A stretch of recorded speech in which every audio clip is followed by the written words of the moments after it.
بسم اللہ الرحمن الرحیم۔ السلام علیکم ورحمۃ اللہ۔ امید کرتا ہوں آپ خیریت سے ہوں گے۔ ہمیں بہت خوشی ہے آپ ہمارا چینل دیکھتے ہیں اسلامک ہب آفیشیل، اور آپ سے یہی ریکویسٹ ہے ہمارے چینل کو سبسکرائب کیجیے۔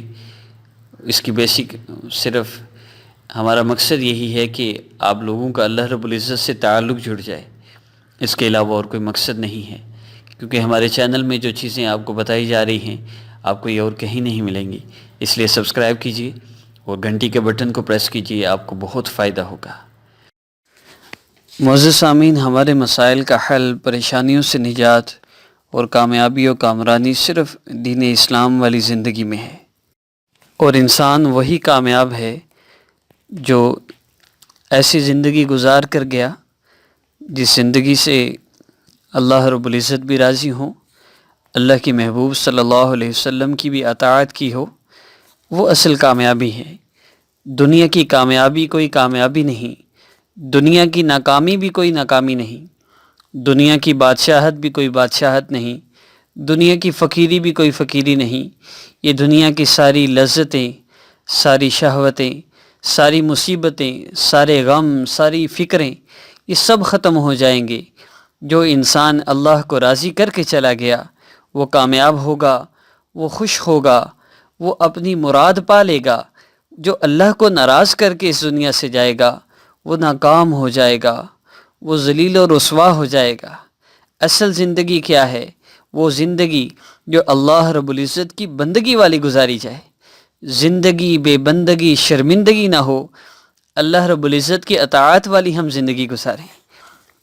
اللہ رب العزت نے قرآن پاک میں ہمیں غور و فکر کرنے کے لیے کیوں فرمایا؟ ان فی خلق السماوات والارض واختلاف اللیل والنہار لآیات لأولی الالباب۔ بے شک آسمانوں اور زمین کی تخلیق میں اور رات دن کے باری باری آنے جانے میں ان عقل والوں کے لیے بڑی نشانیاں ہیں۔ آپ تصور تو کیجئے، آسمان کی تخلیق کی طرف غور کریں۔ اللہ رب العزت نے اتنے بڑے آسمان کو بغیر کسی ستون کے کھڑا کر دیا ہے۔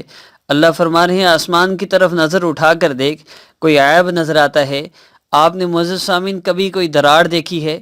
کبھی خبر سنی ہو فلاں جگہ سے آسمان کریک ہو گیا، کوئی مسئلہ بن گیا؟ معزز سامعین، یہ اللہ رب العزت کے امر سے کھڑا ہے، اللہ نے اس کو ٹھہرایا ہوا ہے۔ اب اللہ کے امر کے بغیر یہ زمین پر نہیں آ سکتا۔ یہ اللہ رب العزت کی قدرت ہے۔ ہم نے کبھی غور نہیں کیا، نہ ہم نے کبھی سوچا، نہ ہم نے کبھی بولا، نہ ہم نے کبھی سنا۔ اس لیے ہمارے دل میں آخرت کا، اللہ رب العزت کی عظمت کا کبھی یقین اترا ہی نہیں۔ ہم نے دنیا کو بولا، دنیا کو ہی سنا، ہر وقت ہمارے تذکرے دنیا کے رہے، ہم اللہ کو پہچان نہ سکے۔ اللہ گلہ فرما رہے ہیں، جس طرح میری قدر کرنے کا حق تھا، جس طرح مجھے چاہنے کا حق تھا، جس طرح مجھ سے محبت کرنے کا حق تھا، میرے بندوں نے میری قدر نہیں کی۔ معزز سامعین، زمین کی تخلیق میں آپ غور کر کے دیکھ لیجئے، آپ پانی کے اوپر ایک چھوٹا سا پتھر کھڑا نہیں کر سکتے، اللہ رب العزت نے ایک پانی کے اوپر اتنی بڑی زمین کو بچھا دیا۔ یہ اللہ رب العزت کی قدرت ہے۔ رات اور دن کا باری باری آنا جانا، یہ اللہ رب العزت کی کتنی بڑی قدرت ہے۔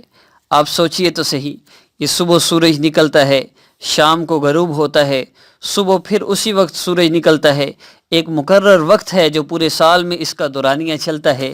یہ سورج اللہ رب العزت کے حکم کا محتاج ہے، اللہ رب العزت کے امر کے بغیر یہ آگے پیچھے نہیں ہو سکتا۔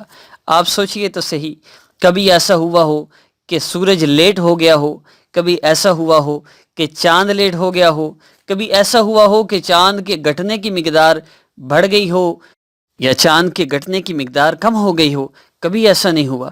ایک نظام ہے پورے سال کا جو اللہ رب العزت نے طے کر دیا، اب اسے ایک سیکنڈ بھی آگے پیچھے نہیں ہو سکتا، ایک لمحہ بھی آگے پیچھے نہیں ہو سکتا۔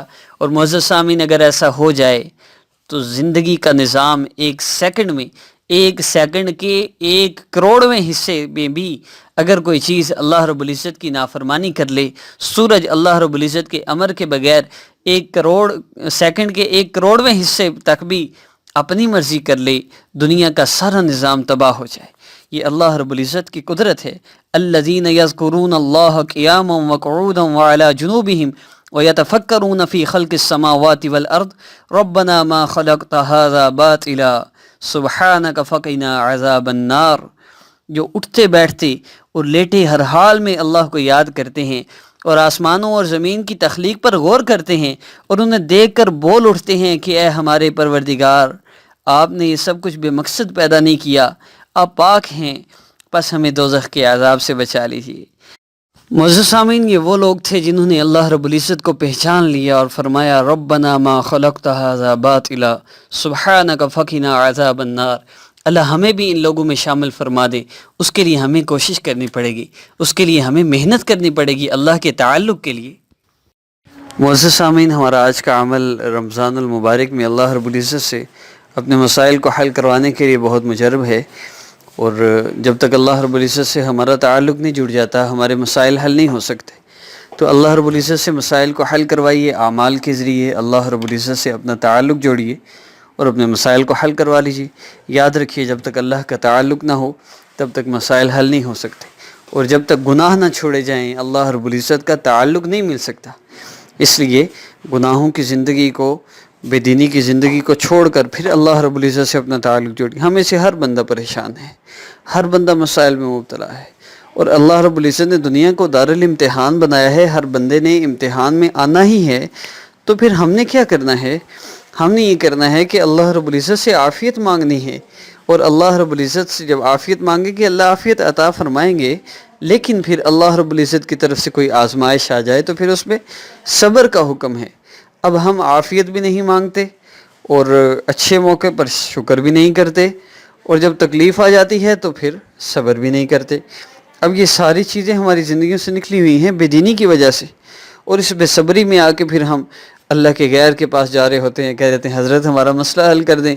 حضرت کہتے ہیں اتنے پیسے دو، مسئلہ حل کر دیں گے، اور اللہ فرما رہے ہوتے ہیں اولم یکفی بربک، کیا تیرے لیے تیرا رب کافی نہیں ہے؟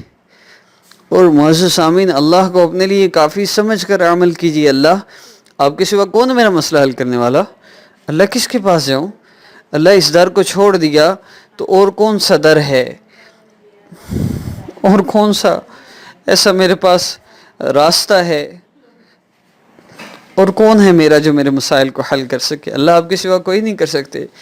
اللہ آپ اگر امتحان لینا چاہتے ہیں تو بھی میں اس حال میں راضی ہوں، اگر آزمائش ہے تو میں اس حال میں راضی ہوں۔ اللہ اگر آپ مجھے اس حال میں دیکھنا چاہتے ہیں تو میں اس حال میں بھی آپ سے راضی، لیکن اللہ میں کمزور ہوں، مجھ سے یہ مشقت برداشت نہیں ہوتی۔ اللہ میرے لیے عافیت والا معاملہ فرما لیجیے، میرے ساتھ عافیت والا معاملہ فرما لیجیے۔ اللہ سے دعائیں کیا کریں، یہ دعائیں پہلے ہی کر لیا کریں، ان دعاؤں کی وجہ سے آنے والی مصیبتوں کو ٹال دیا جاتا ہے۔ میں نے عرض کیا نا، دعا کی قبولیت کے 4 حصے ہیں۔ پہلا تو یہ فوری قبول ہو جائے، دوسرا یہ فوری نہیں، بعد میں قبول ہو مصلحت کی وجہ سے، تیسرا یہ کہ وہ دعا قبول نہ ہو لیکن اس دعا کی وجہ سے آپ سے مصیبتوں کو ٹال دیا جائے۔ لوگ کہتے ہیں میں تو فلاں بندے کے لیے اتنے عرصے سے دعا مانگ رہا ہوں یا مانگ رہی ہوں، میری دعا قبول ہی نہیں ہوتی۔ تو جو بندہ کہتا ہے نہیں ہوتی، اس کی بالکل نہیں ہوتی، باقی سب کی ہوتی ہے۔ وہ نہیں جانتا کہ اس کی اس دعا کی وجہ سے یہ تو پوری نہیں ہوتی، لیکن اللہ نے آنے والی کتنی مصیبتوں کو اس سے بچایا ہوا ہے۔ اسے یقین کے ساتھ اللہ سے دعا کیجیے اعمال کے ذریعے۔ میری بات کا مقصد اللہ سے مانگنا اور یقین کے ساتھ مانگنا ہی میرا مقصد ہوتا ہے۔ ہمارا اللہ سے ایسا تعلق جڑ جائے، ہم یقین سے مانگیں۔ آج کے عمل کو بھی آپ نے یقین کے ساتھ کرنا ہے کہ اللہ نے میرا مسئلہ حل کرنا ہے۔ اللہ ایک دفعہ عمل کرنے سے بھی حل کر سکتے ہیں نا، تو اللہ آپ میرا مسئلہ حل کر دیجیے۔ 3 بار درود پاک پڑھ لیجئے۔ اس کے بعد آپ نے اللہ رب العزت کے اسماء مبارکہ کو اس ترتیب سے پڑھنا ہے، یا اللہ یا رحمان یا رحیم یا ارحم الراحمین یا ذی الجلال والاکرام۔ اس کے بعد 3 مرتبہ اس کو پڑھیں۔ پھر اس کے بعد آپ نے یا اللہ یا رحمان یا رحیم یا ملک یا قدوس یا سلام یا مؤمن یا مہیمن یا عزیز یا جبار یا متکبر یہاں تک پڑھ کے پھر آپ نے 10 مرتبہ ان اسماء مبارکہ کو پڑھنا ہے، ان سب کو متکبر تک، المتکبر تک پڑھ کر ہر مرتبہ آپ نے دعا کرنی ہے۔ اس دعا میں یقین کے ساتھ اللہ سے مانگنا ہے، اللہ میری حاجت کو پورا فرما دیجئے۔ یقین کے ساتھ کریں گے بہت جلدی آپ کو اس کا فائدہ ہوگا۔ اس کے علاوہ کوئی شرائط نہیں، کسی بھی حاجت کے لیے اس کو کیا جا سکتا ہے۔ محسوس ایام میں بھی کر سکتے ہیں اور کسی بھی وقت اس کو کر سکتے ہیں، لیکن عمل صرف ایک دفعہ کیا کریں، انشاءاللہ اس سے آپ کو بہت فائدہ ہوگا۔ السلام علیکم ورحمۃ اللہ۔